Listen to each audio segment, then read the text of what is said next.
18 mai. Je viens d'aller consulter mon médecin car je ne pouvais plus dormir.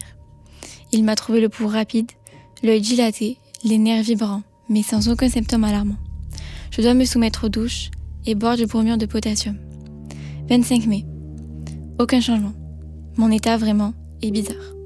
À mesure qu'approche le soir, une inquiétude incompréhensible m'envahit, comme si la nuit cachait pour moi une menace terrible. Je dîne vite, puis j'essaie de lire, mais je ne comprends pas les mots. Je distingue à peine les lettres.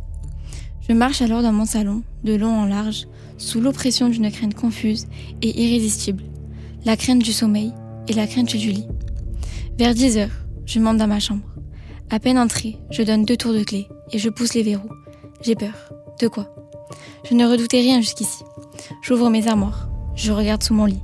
J'écoute. Quoi ?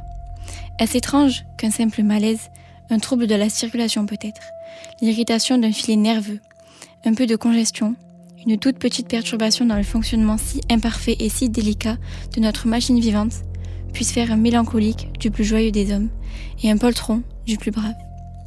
Puis, je me couche et j'attends le sommeil comme on attendrait le bourreau.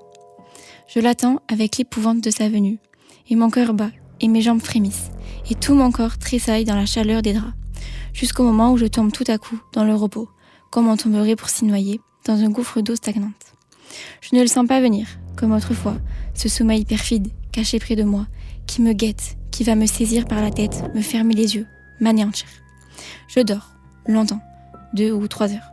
Puis un rêve, non, un cauchemar m'étreint. Je sens bien que je suis couchée et que je dors. Je le sens et je le sais. Et je sens aussi que quelqu'un s'approche de moi, me regarde, me palpe, monte sur mon lit, s'agenouille sur ma poitrine, me prend le cou entre ses mains et serre de toute sa force pour m'étrangler. Moi, je me débats, liée par cette impuissance atroce qui nous paralyse dans les songes. Je veux crier, je ne peux pas. Je veux remuer, je ne peux pas.